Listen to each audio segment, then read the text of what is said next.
Welcome to the intersection of technology, cybersecurity, and society. Welcome to ITSP Magazine. You're listening to a new The Hacker Factory podcast with hacker maker Phillip Wylie. You're about to discover what the role of a professional hacker entails, the different specializations it holds, and what it takes to learn and become one. Enjoy the conversation as Phillip and guests unveil the secrets of professional hacking, a mysterious, intriguing, and often misunderstood occupation. Knowledge is power, now more than ever.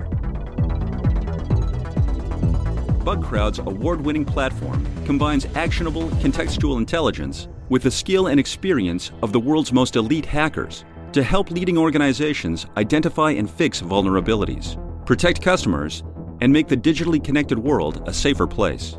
Learn more at bugcrowd.com.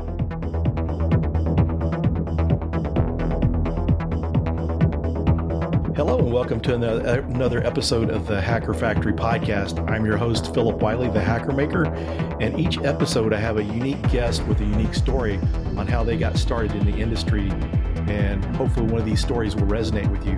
And today I'm very happy to have my friend Rey on. Rey's not only just someone from the community, we're friends, and we met during the RSA conference and in B-Sides San Francisco back in 2019, and we've became good friends and remained friends over the years. So it's an honor to have Rey joining us today. No, thank you, Phil. And, I'll always cherish those bathroom selfies that we took, So. That's pretty funny. You'll have to share with our listeners about the bathroom selfie.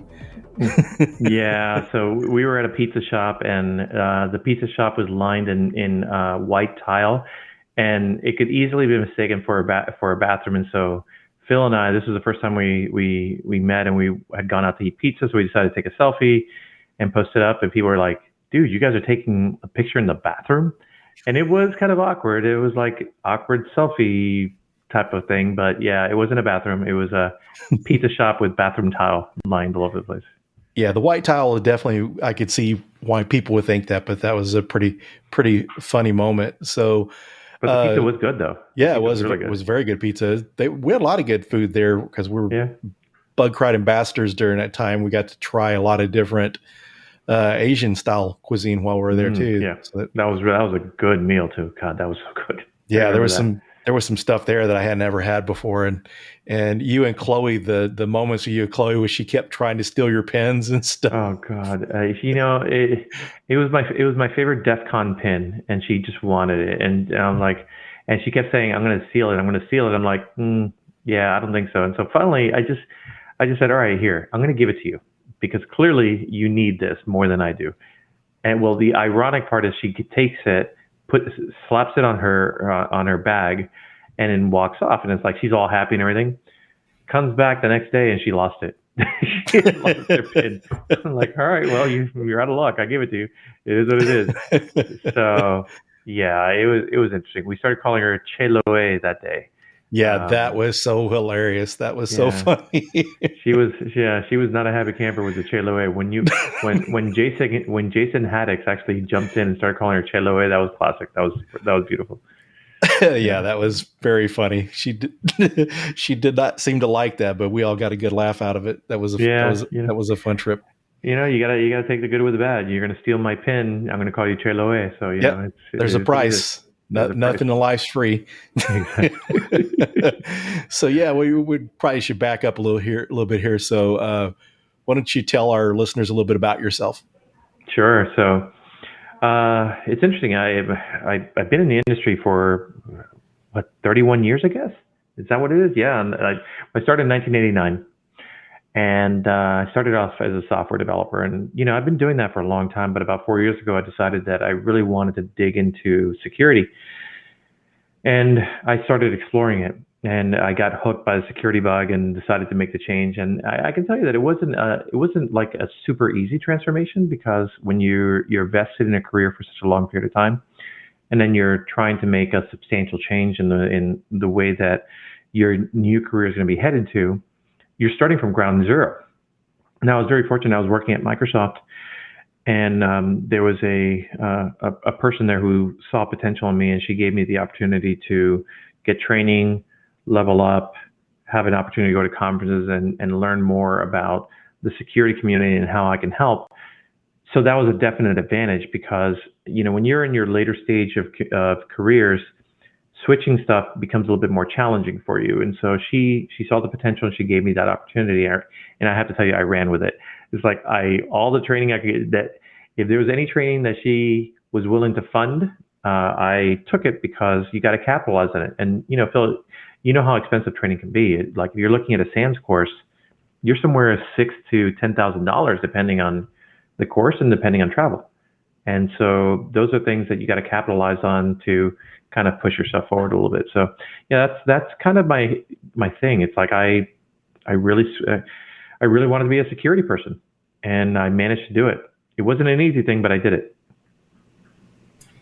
Yeah, that's very cool. So while you mentioned all the training, maybe we should kind of go down that trail a bit and talk about some of the training, the type of training you took, and maybe the training you'd recommend for people starting out, because you did get to do a wide variety of training, which most people that even have generous training budgets don't even quite get to touch that level of training.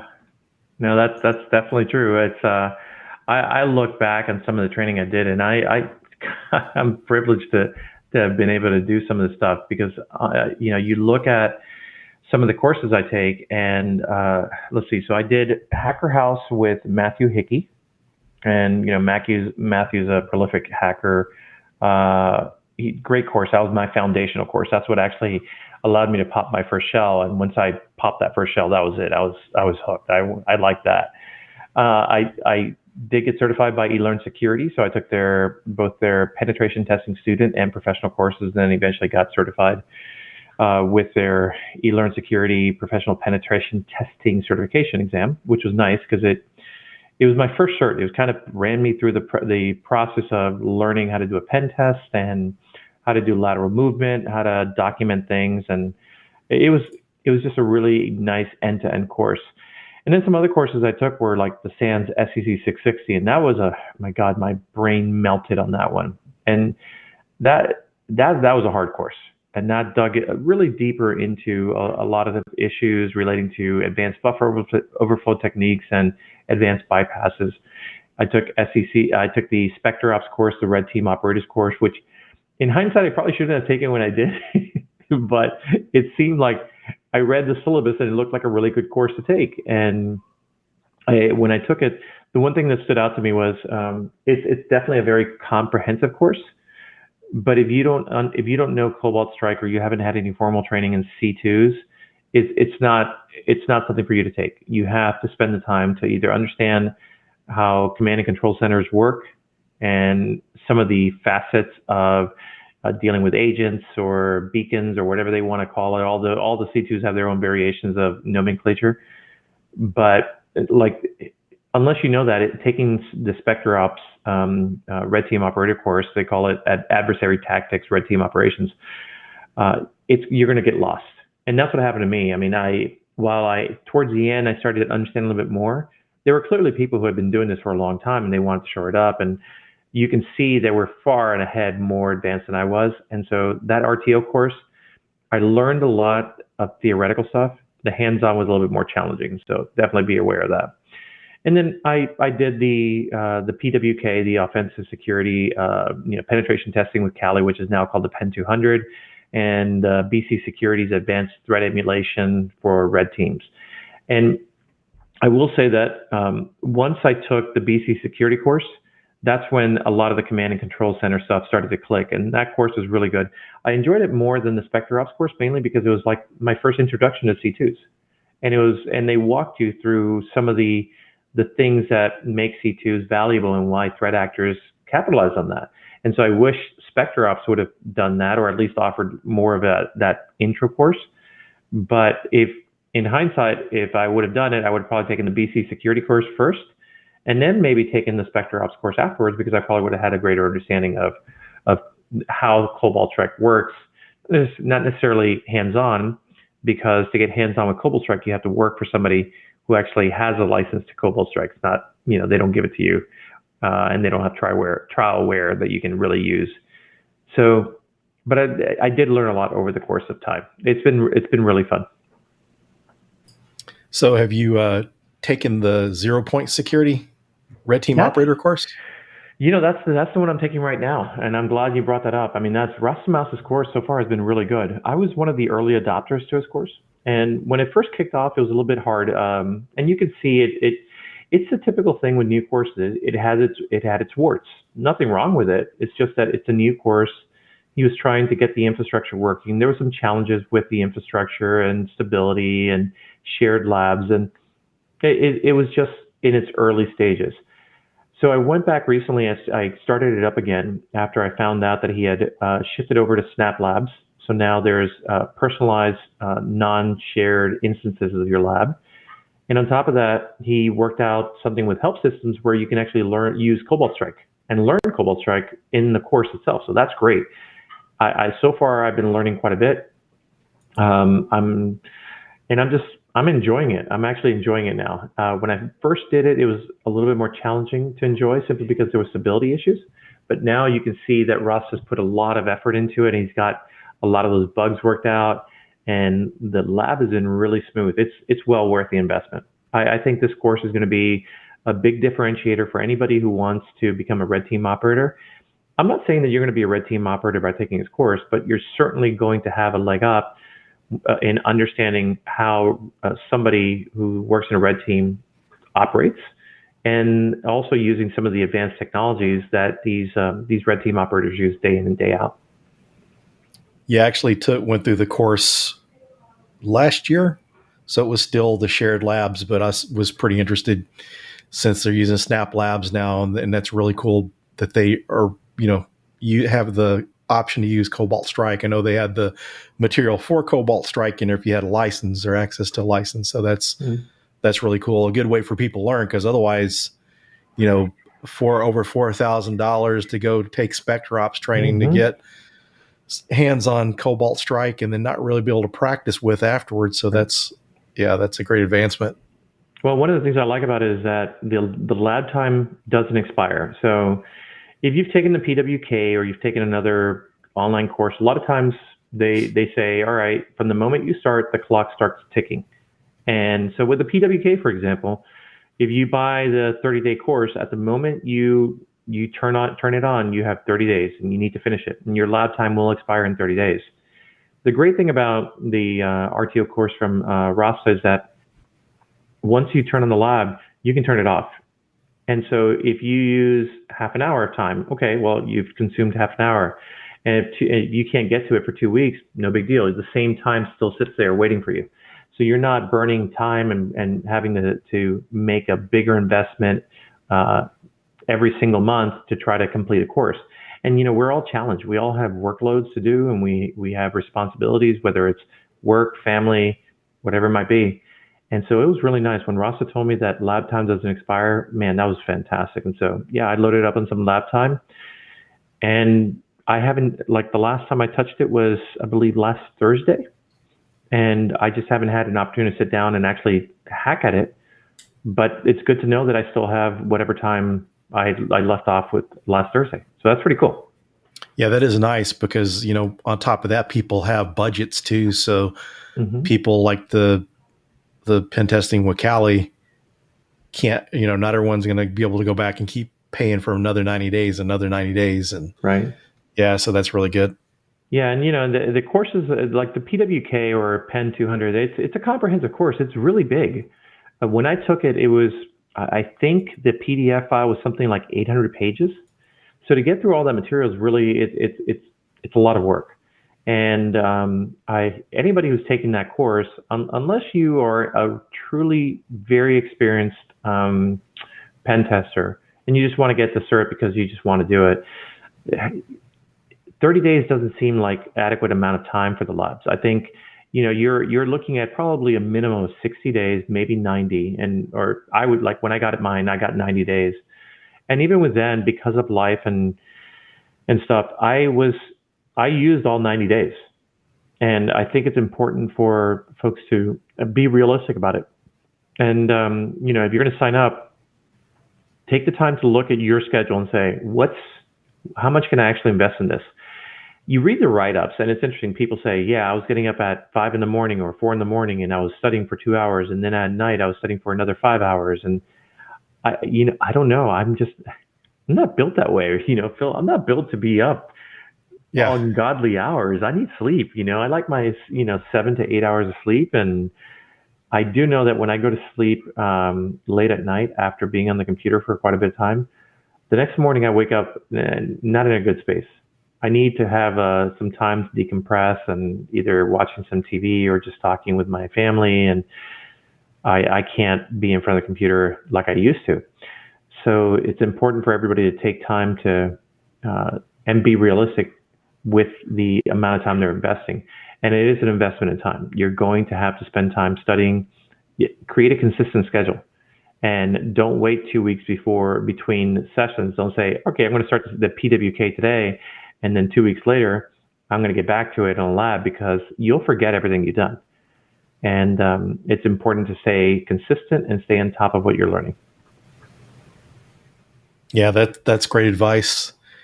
And then the time thing, staying up late, that's hard for me anymore, because whenever I went through, it was actually pen testing with Backtrack when I went through it.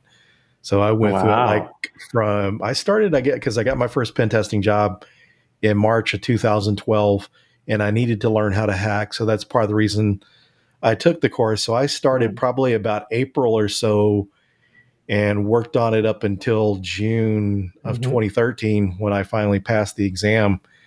And I could stay up later back then, because I wasn't into my 50s yet. But now if I'm up, for me, midnight is about as late. 1 o'clock, I'm okay. But if I'm up till like 3 a.m. or something like that, then I feel like total crap the next day. I'm wrecked the next day if I do that. And I was doing that so I've taken the exam twice. And for context, just so everybody knows, the exam is really hard. Yes. No matter what you may read, and you'll read a lot of people talking about, oh, I passed the OSCP, and here's the secret sauce to it. No matter what you read, every experience is going to be a little different. And I've taken it twice, and I can tell you that the first time I took it was hard. I felt like I was pretty prepared, and I had gone through all the typical things you can imagine, the Hack the Box and the Try Hack Me and all these different services. And I thought I was pretty prepared. And it beat me. And I wasn't, I learned a lot, and which was fine. And I kind of expected it. I would have been really happy if I would have passed in the first attempt. But I also was realistic about that. But the other part was that I was spending an ungodly amount of time studying. Like, I was really, really cracking on the books. And I was wrecked. Mentally, I was getting to the point where I was very fatigued. I was really tired. So when I didn't pass it on the first attempt, I held off, and I said, I'm gonna shoot it for it later on. And I took a year off.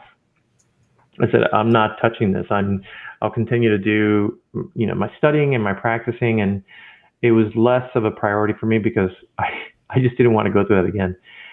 And then I did it again, and I didn't pass it again. And I didn't really necessarily feel bad. The machines were definitely harder this time around. And I think that makes sense. And, looking at some of the history with offensive security and some of the challenges they've had, unfortunately, with folks who, of course, abuse the system, that's why now the course is proctored, and why, offensive security had to refresh their machines. There were challenges. There were some people who definitely decided to abuse the system. Their machines are going to be more challenging, and I would expect that as time goes on, you're going to continue to get more and more challenging boxes. And so when I read somebody says, "Oh, well, just do Hack the Box, easy and medium boxes," no.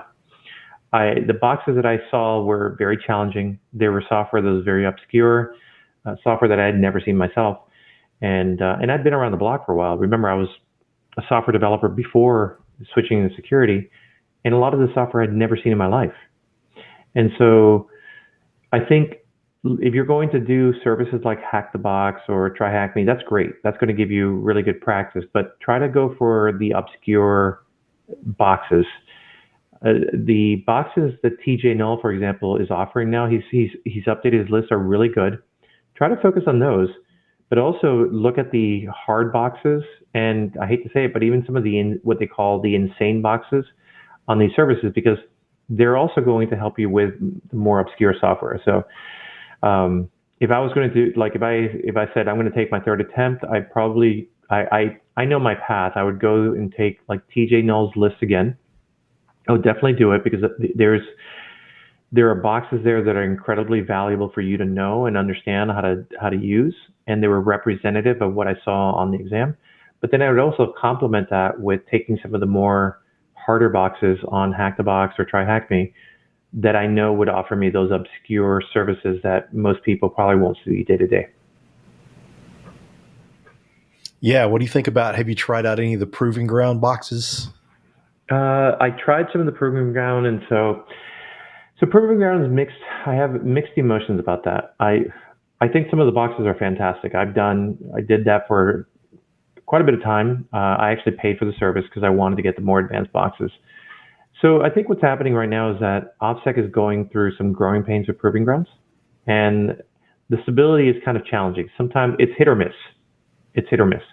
Sometimes it works, sometimes it doesn't. The majority of times it was okay, but when you're there and you're trying to focus on learning for an exam, and a very important exam that's going to give you a certification that could be career changing, you need that service to run. And I had conversations with OPSEC about it. I'm very fortunate to know some people at OPSEC in pretty senior positions, and so I reached out to them and I was pretty direct about my concerns, and they worked to address it. That's the good thing about it. I will say that OPSEC is working to address it, but if you really think about what they're trying to build what Hack the Box is right now, at least for their students. And that's hard. Running an infrastructure that has to spin up VMs on a moment's notice and then keep everybody somewhat secure and keep the service running and pay for cloud usage and all that fun stuff, that's hard. So I know they're challenged with that, but ultimately I think they need to really make that service stable. And for me, I think they need to create private instances, especially for students. One of the things that I really dislike is going on a service where I have a shared box and seeing littered exploits, and then that this box has been pounded by somebody. So the challenge there is that if you run an exploit because that should be working and it doesn't work, then you have to figure out, well, is it my exploit that's not working? Is it the box that's in a stable state? Did I do something wrong? And that makes it harder for you as a professional to try to determine whether the path you're taking is right or wrong. So I don't know. The way I look at it is, this is one of the things I loved about eLearn Security.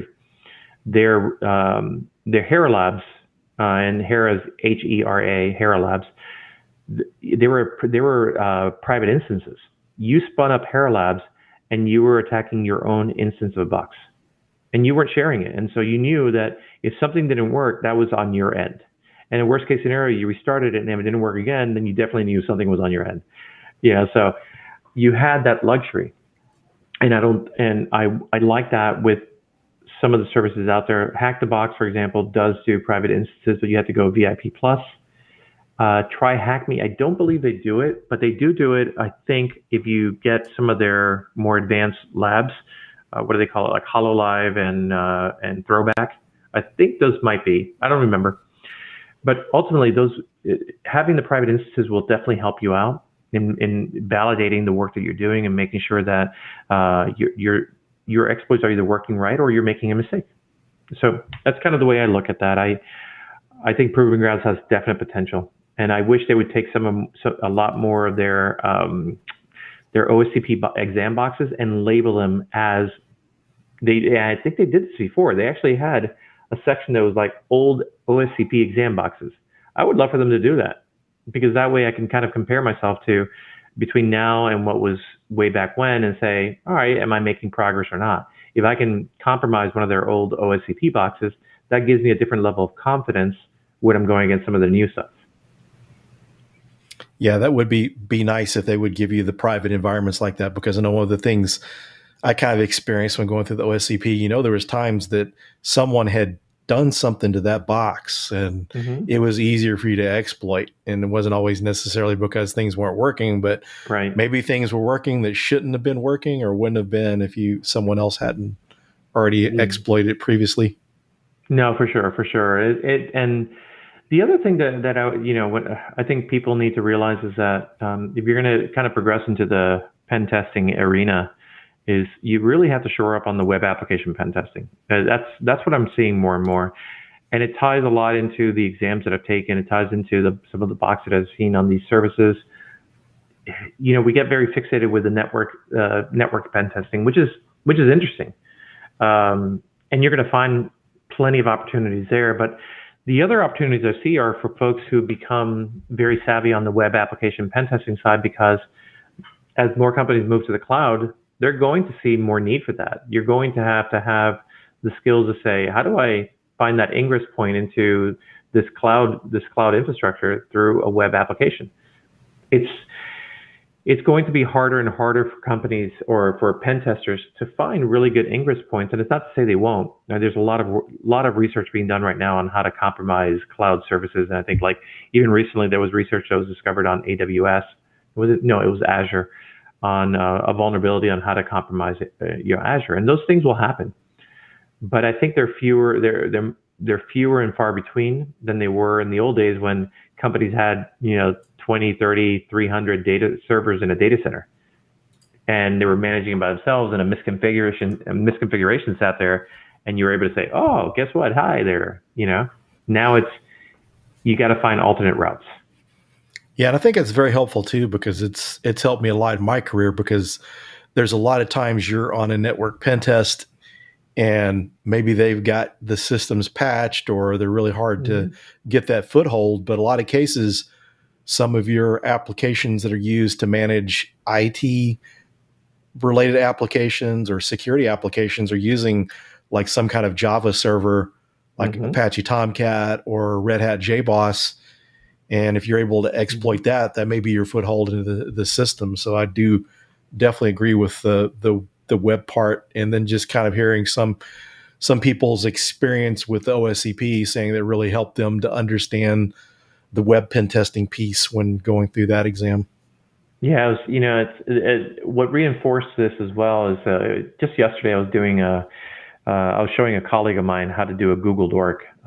She was looking for all PDF files on our company website, and but she was going manually, and I'm like, here, just use this Google Dork. And she thought I was joking with her when I said Google Dork. I go, no, this is a legitimate thing, and I just went to exploit DB and I said, all right, what's the syntax, and and then I showed it to her and another colleague of mine, and they were like shocked. They're like, oh my God, this is real? I go, oh yeah. And then it was funny, I pointed her to one that said Adobe Cold Fusion 8. And I said, see right here, this is probably somebody who's trying to find the Cold Fusion administrator page on Adobe Cold Fusion 8, because I recall there being a vulnerability there. And they were both sitting there like, are you kidding me? People do this? I'm like, well, yeah, that's just part of the way they find vulnerable services. And so the majority of them, though, what was interesting is the majority of the Google Dorks were either looking for doc files or PDF files, but there was the other half was looking for vulnerable web services. And so that's just a testament to how important understanding how to get ingress in via an application is. It's like, if you can find those low-hanging fruits that get you in there and you can drop a web shell as a pen tester, that's gold. Now it's not gold for your client, obviously. They're not, but hopefully they'll be happy that you found it and not a bad actor, because the last thing that your client wants is that. Microsoft did an article, I think it was last year, that dug into the pervasiveness of web shells. And obviously, the SharePoint, the SharePoint server issue was big web shell stuff that was going on there. There was a vulnerability in it. But I think that came out before the SharePoint vulnerability that led to all those web shells. They were just talking about the pervasiveness of web shells. And if you've ever used a web shell, those things are pretty powerful nowadays. There's some creativity in there. It's cool to be able to use it and know how to drop it in there and how to best leverage it. But you have to know how web apps work, and you have to know how to compromise them, and you have to know how to leverage them. And nowadays, when you start looking at web apps, they're no longer these monolithic apps. I mean, you're going to still have a lot of those sitting out there someplace, but new modern apps are going to be everything from progressive web apps that are single page applications to apps using microservices that are split apart and containerized to APIs that you need to learn how to scan and compromise in some fashion. And all these things are new, and I don't know that I call them exciting, but yeah, I'll definitely say they're new. And it's going to force pen testers to kind of reevaluate a little bit how they're going to get into their customers. Yeah, when you mentioned Google Dorks a while ago, I was kind of thinking too. Did you show them how to view source? No. You got to remember, I'm not in Missouri, okay? So I don't need to worry about that. That was so hilarious. Boy, there was a lot of good laughs over that. Yeah, and the funny thing is that it doesn't even take a security professional to tell somebody view source is not hacking. I mean, I was doing view source back in in the Netscape days. Yeah, and that's to show you how long I've been on the net. I'm pretty sure Netscape had view source back then, and so to say that somebody doing view source and looking at data and saying, oh, here's some social security numbers, and guess what? And I don't know all the specifics of it. I'd like to see all the specifics. I'd really like to see what their head of IT or head of development, is claiming was this. What was it? What do they call it? This reversing or unencoding or they're referred to it as decoding or something. Decoding. The hackers decoded. What did they decode? It was base 64. It may have been base 64. Well, yeah, if it's base 64 and somebody says, let me decode base 64, is that hacking? No, I don't. Not that I know of. If it's publicly available data, it's there. This is not somebody going into your system and saying, let me poke around into your database. This is like right there. But anyways, yeah, such is life when you have civic leaders that clearly don't understand technology. Yeah, they think of Beto O'Rourke can do it. They can too, I guess. So. Yeah. It is what it is, Yeah, pretty interesting, but yeah. Yeah, I think there's opportunities for the new generation to hopefully educate these leaders. And there's always going to be, I call them political agendas. There's always going to be these opportunities for even people who are versed in technology to conflate what the issue is and turn it into something that it's not. And that's not to say that that this won't happen again. Even with somebody who understands technology, I think in this case, perhaps the governor just didn't like the newspaper, and that's, from what I've read, it seems like they've had history before. So maybe this is an opportunity for him to kind of attack them for doing something like that.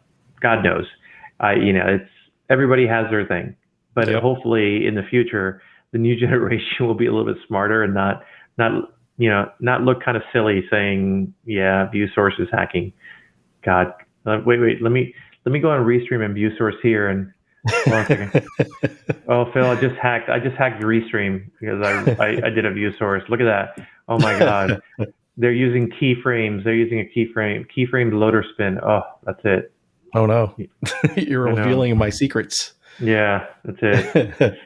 Yeah, I can see your door opening by my secret code right now. Anyways.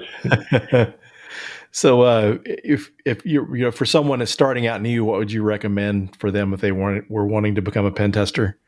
Yeah, so the first thing that I would recommend is they understand what they want to be in security. Here's the thing: I think a lot of people look at offensive security as this shiny new, lack of a better term, this sexy thing. This like, oh, this is where all the cool kids are. But security is so vast. There's so many moving parts in security and so many areas to explore. And I would say the first thing you want to do is kind of get a map of what the security landscape actually looks like. Because remember, there's threat intelligence. So you have threat analysts, you have incident responders, you have reverse engineering experts, you have malware analysts, you have, of course, penetration testers, you have web app penetration testers, you application security engineers, DevSecOps, red teams, purple teams, green teams, and that's just the tip of the iceberg. There's so many different areas of security. If offensive security is something that really gets you excited and you do want to go into pen testing, then I think the first thing you want to do is kind of I would take a course. I mean, the Cyber Mentors course is fantastic. I recently took it. And I wanted to get a refresher on some of the things that I had learned when I first took the eLearn Security course. And I took the eLearn Security course, when did I take it? I'm going to say back in 2018, maybe. So I wanted to take a refresher, and the Cyber Mentors course was fantastic. It was very thorough. And I learned some new stuff too, which was kind of cool, like man in the middle with IPv6, and that was neat. So, and for the price point, you can't beat it. I mean, seriously, it's like he's giving that course away pretty much. And so thank you, Heath, for doing that. I appreciate you. So that's why I'm more than happy to give him kudos on that. And I think, go ahead. I do really admire people that try to keep training, affordable for all. So it's because a lot of this training is not cheap. No, it's not. And so I would say start with Heath's course and see how you feel about it. The Hacker House course is also a very good course, a little bit more expensive, but if you're budget conscious, Heath's course is amazing. The breadth of coverage of material it floors me. Everything from the basics and foundational networking stuff to all the way to Active Directory enumeration and exploitation. And he even walks you through building an Active Directory lab, which is crazy. So all that time, all that stuff takes time and effort. And so how much, I don't even remember how much it was, but I know that it was, I don't know, I think it was under $50 for the course. And that's a hell of a price point for that breadth of material. And then once you've taken Heath's course, of course he offers a certification exam, and you can take that. Then you can start exploring other things too. I mean, you could take the Pen 200 from Offensive Security, and then eventually look to take the OSCP. And so the OSCP is still viewed as kind of like the gold standard of offensive security certifications. It is a very hard exam. You just have to be very well prepared for it. And then from there, there's so many other courses to take. It just depends on which route you want. One of the things I would recommend is doing bug bounties. So if you have the time and you're able to commit to it, spend time doing bug bounties, but go into it with the mindset of that you're not going to find stuff. You're not going to find stuff on a regular basis. Why? Because you have to build those skills. And none of these courses are going to teach you all the skills needed to find these obscure bugs in the sites that are part of the bug bounty programs. When you see somebody who says, when you read about somebody who's earned $1 million doing bug bounties, just know that those people have invested a tremendous amount of time in learning small skills that you will not have right now. And they've learned how to automate a lot of their scannings to find the low-hanging fruit and get it out of the way, so they can focus on more interesting areas and perhaps get bigger bounties. But it's taken time. It wasn't like an overnight thing for them. The $1 million earners did not win that in a month of bug bounty. It took them years to get to that point, to develop the skills and learn the nuances of apps so they can get to the point of earning that money. But here's the thing, if you dedicate the time to it, you will learn. And the other thing is capitalize on some of the resources out there like TryHackMe and Hack the Box and try to learn from them. Now, go in there knowing that the boxes, some of them are going to be purposely vulnerable, and they're going to be purposely obtuse in terms of what type of vulnerability you're going to find. Some of the things you're going to see, you're going to be like, yeah, this is not real world. There's just not. Some of them will. But these companies, they're in the business of keeping people engaged in really cool puzzles. And that's what they are. These boxes are really cool puzzles. And so you just want to go in there knowing that you're going to be playing really cool puzzles. And then if they have specific tracks that focus on, let's say, offensive security, then you're going to probably find some more realistic examples of boxes you can compromise. And then, you know what? There's something to be said for freelancing. Everybody talks about, I need to get my pen tester job and I need to work full time. Yeah, you're right. I think if you want to go down that route, eventually you're going to need to do that. But make sure you network with folks in the industry, and demonstrate that you can actually do pen testing, even at the beginner level. My first pen test was a freelance opportunity that was given to me by David Evenden, and he saw an opportunity for me to do it, and he mentored me through the process. And I asked a lot of questions, but he gave me my first shot at doing an actual pen test, and I think that was an important step for me. an actual pen test is very different from any course you'll take.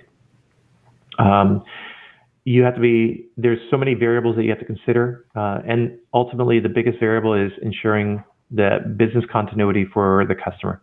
That's the biggest thing that you always have to protect.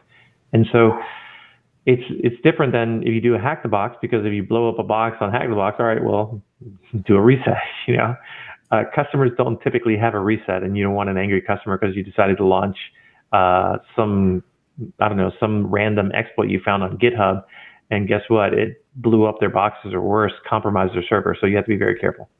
But spend the time to understand these things and understand what your limitations are, and then build networks with people who are in the industry, and then develop that trust so that they bring you into the fold, and we'll give you that opportunity for your first shot. And then once you get the first shot, then you're golden.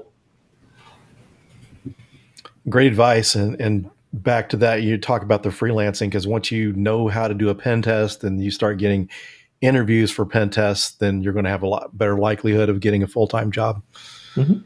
Yep. And you've been around the block quite a bit on pen testing, Phil, and so you know how hard it can be for anybody to try to find a pen testing job. And I know that, like, for me, I believe in tenacity.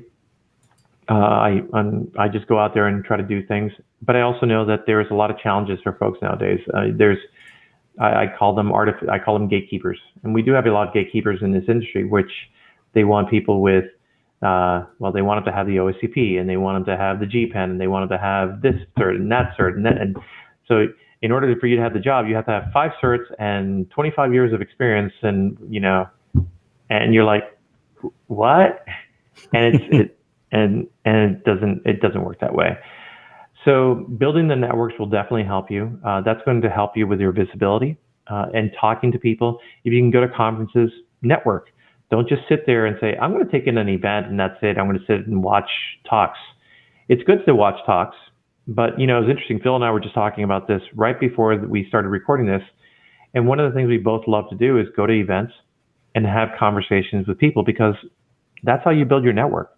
And in many cases, these are people that you're only going to see on a limited basis, and you want to keep in contact with them, because you can always go back and look at videos. Videos most of the time are recorded for almost every event that I've ever been to. But that opportunity to sit down with somebody, and granted, we're in COVID time, so that's a little bit more challenging. But once it opens up, the opportunity to sit down with somebody and have a conversation and share some food or share a drink or something like that, that's invaluable, because that's how you build a relationship. A person realizes you're a human being and not somebody that's on, called dead sloth on a Twitter handle or something like that. And they realize, oh, this is actually a human being. And that's how you build that relationship. You build that affinity towards each other. So definitely take the time to build your network and go out to user groups if you can. Yeah, that's great advice. I mean, anymore when I want a job, I just network. I reach out to my network and people refer you. That's a good way to get past the HR firewall, because I've had jobs before where the bank I work for now, I just got the job and I had applied to another bank, had OSCP, plenty of experience, and didn't even get called for an interview because I just went through the traditional upload my resume and apply. But then they contact me a year later. And so, yeah. And this is, I had, quite a bit of experience. I had the SANS GWAPT cert. I had the OSCP and had like 5 years worth of consulting experience, and didn't even get called at that time until like a year later. And the job that I got instead of it was because I met someone at a Dallas OWASP chapter meeting that worked for the company where I'm at now. So yeah, we've got openings if anyone's interested. And I passed along my resume and ended up getting a job through there. So yeah, and you are a prolific networker. I can say that, Phil. You are definitely a prolific networker. So yeah, I think the networking is going to be one of the critical skills. And I know it's hard. I can't say that it's easy for everybody just to go ahead and get out, put themselves out there. I'm the opposite. I like to say I shake hands and kiss babies. That's what I like to do at the events, and I like to go out there and network and meet people. But it's not for everybody. Not everybody's going to be able to just go up to a random stranger and introduce themselves and have a conversation. When I was in high school, I couldn't go up to anybody, and I had a hard enough time going up to a girl and asking her to dance at like the school dance, let alone introduce myself to anybody. It took a lot of effort, and not everybody gets to that point where they're going to be able to have that openness and that communication. Some people, it's not natural to them, and they shouldn't be forced to it. But if you can work to build the network, even in gradual ways, through like user group meetups are great, because there you're not in this massive event where it could be intimidating, could be overwhelming. User groups are a little bit more casual, and it gives you more of an opportunity to have authentic conversations. And then the other thing I would say is, if anybody's out here who is that type of extrovert person, put yourself out there. Go out there, and if you see somebody who's sitting there by themselves and they're not talking to anybody, go have a conversation with them. You never know who that person might end up becoming. That person could become a very influential person in your life, and it's important to build those bridges. And so, put yourself out there. Give somebody else a break. And you might be surprised. I've met some great people like that. People who you could see were like, they were just sitting there. You could see that they were uncomfortable being in that environment. And then when I came up and started having a conversation, you could see that they felt at ease, and now they felt like, oh, cool, okay, I can talk to somebody about the things that I do, and it's important. And that's one of the best parts of these events. Definitely, I would recommend that to anybody. Yeah, and good for sharing that too as well, that you used to be shy.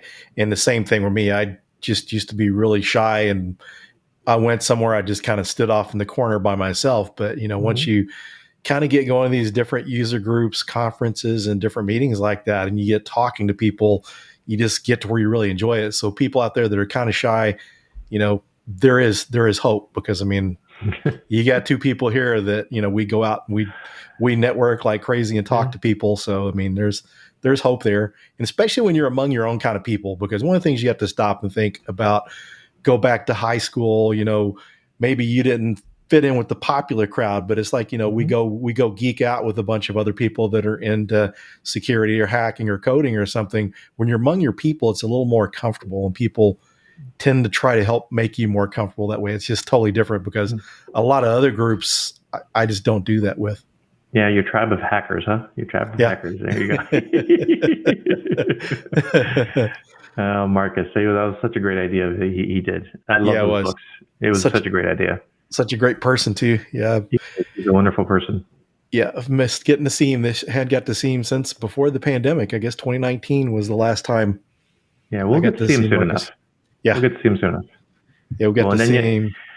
And then I'm looking forward to seeing you, so that way I can go powerlifting with you. So, Yeah, I look forward to seeing you as well. I've missed seeing people. That's even like our friend Don Donzel. I haven't got to see him since 2019. So a lot of people I hadn't seen in a while.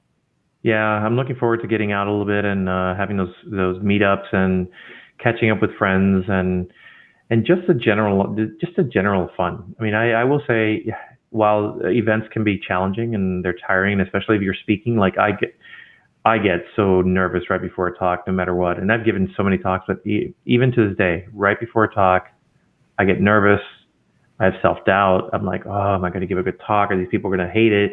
And then they're going to put it on Twitter, and then I'm going to look like a total fool, and my imposter syndrome kicks in 100%. And then I deliver it, and then once it's off my chest, then I'm like, okay. And then I can be normal, and I can just go have fun and talk to people, and I miss those days. Yeah, same here. Yep. Well, thanks for joining me. It's been great having you as a guest, and great to catch up. And yeah, same here.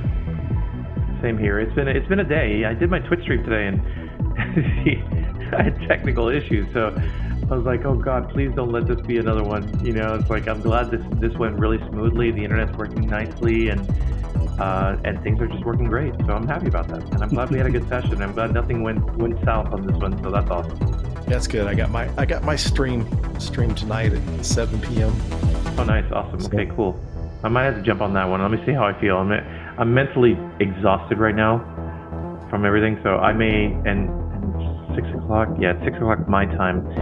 My son, I think, wants to practice some baseball, so I may take him outside and throw some batting practice. Get my mind off the computers a little bit. Yeah, it's a good idea. All right. Well, thanks again. Thanks everyone for joining, and we'll see you on the next episode. Have a good one, bud. BugCrowd's award-winning platform combines actionable contextual intelligence with the skill and experience of the world's most elite hackers to help leading organizations identify and fix vulnerabilities, protect customers, and make the digitally connected world a safer place. Learn more at bugcrowd.com. We hope you enjoyed this episode of the Hacker Factory podcast with Phillip Wylie. If you learned something new and this podcast made you think, then share itspmagazine.com with your friends, family, and colleagues. If you represent a company and wish to associate your brand with our conversations, sponsor one or more of our podcast channels. We hope you will come back for more stories and follow us on our journey. You can always find us at the intersection of technology, cybersecurity, and society.